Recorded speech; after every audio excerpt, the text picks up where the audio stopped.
Oza mutandise kukirizigana nange. Bitwa bagamba karuru katanatandika.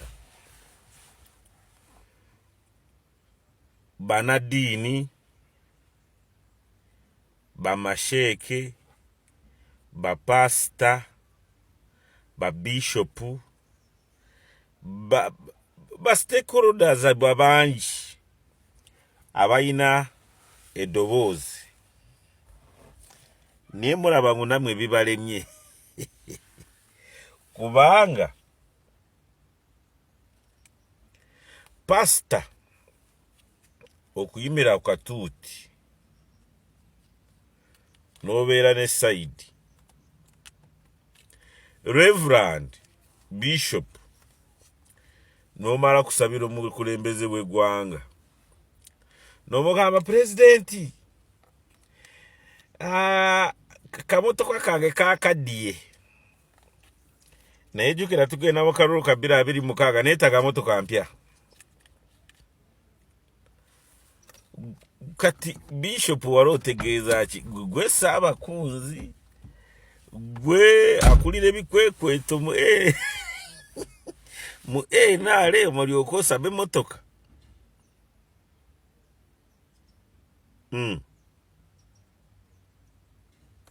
Bishop, archbishop, archdeacon, pastor, ochavuga motoka otamanyi na number plate ne card ye motoka weereeyo. Toyina kyoyogera. Toyina kyosalawo. Kubanga oledobera compromised. Oba compromised kyekiti. Kufunyafunya kitegeera ekyo oyogererewa.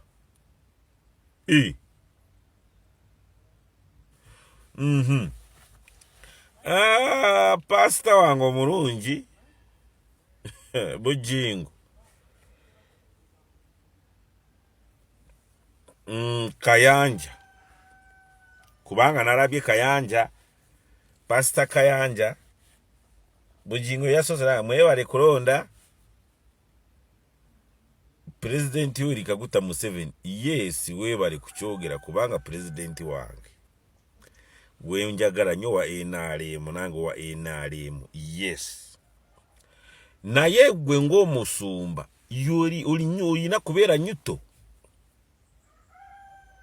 Nindaba Kayanja nagamba mwebale kulonda bali mwezo nange naronze.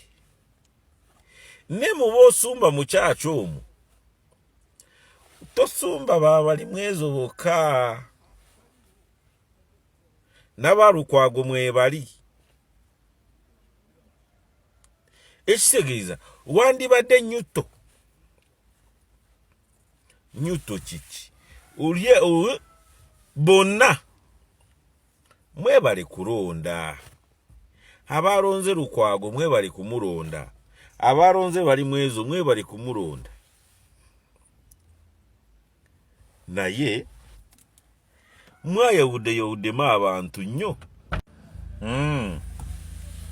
Mwawudde nnyo abantu. Mulabye bwe kimenya kati. Nalabye Kazimba Mugalu ayogera n'agamba video gyeri,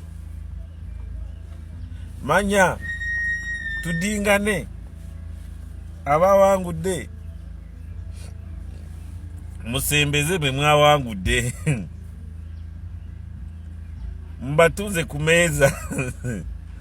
Wabadde otegeeza baani ze munzi senseko kati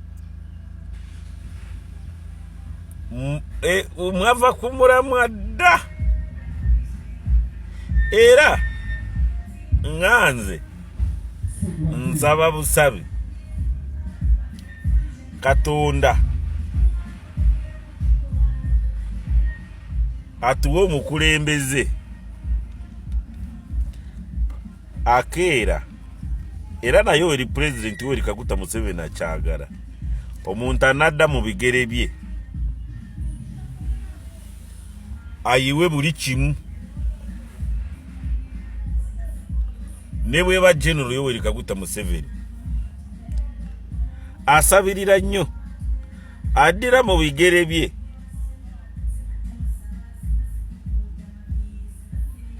ayiwe buli kimu ne constitution bagiwe kubanga ganuukirize ne bwabeera ani ne bwabeera gwe n'obeera president wa Uganda mu constitution eno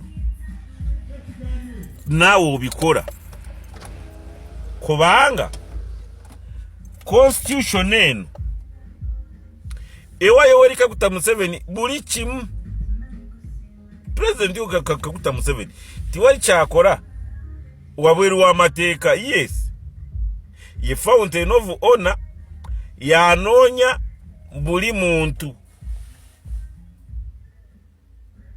because kiri mu constitution. Yanoonya abalamuzi, yanoonya bakola na cabinet minister, vice president, ba permanent secretaries. Otegere ekyo kubanga osanga waba NRM bange bagamba wewe wano manya ki ne bweba kakiiko kajudde kaba opposition bokka katugamba kapaaka oba kakosasi oba chairman LC5 woku district ne bwaba opposition anaronda kawo fountain of honor ananonya permanent secretaries. Fountain of honor gati constitution yaffe eya 95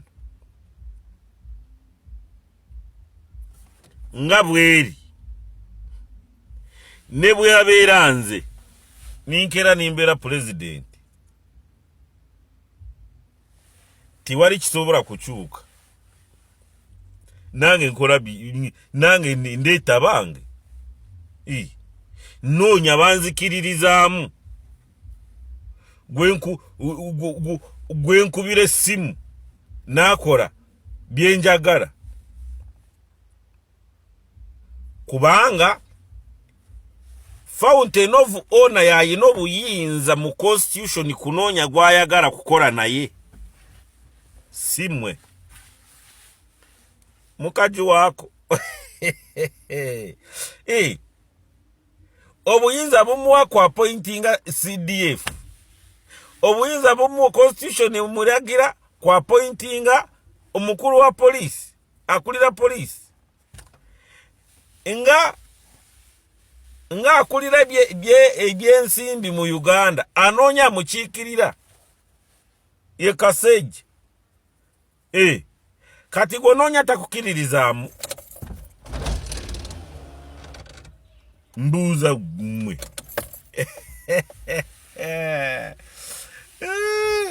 osegera ekyo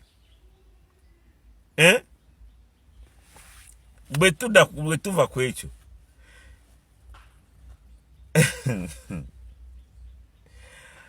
constitution muzeeyi musajja mulungi nnyo president Yoweri Kaguta Museveni naye constitution eya 95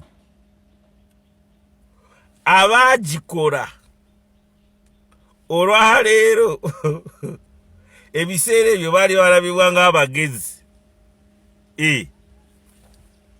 naye njagala ombuulire singa Yoweri Kaguta Museveni yali president ebiseera ebyo yandibikiriza ebyo obwo ebya constitution bye yali egamba ngu Gati constitution yaffe eya 95 nga bweri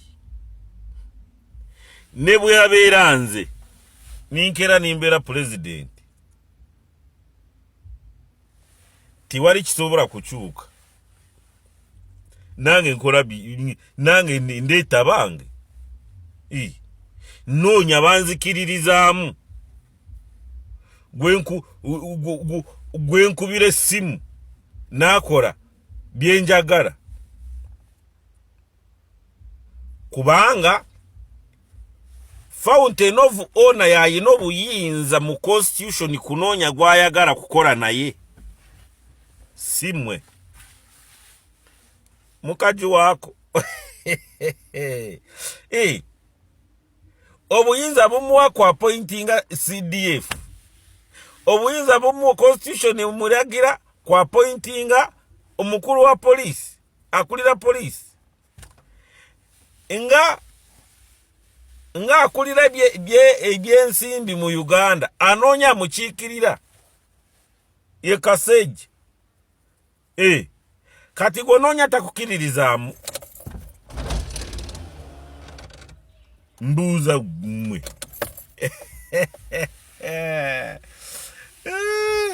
okitegera ekyo bwe tuva ku ekyo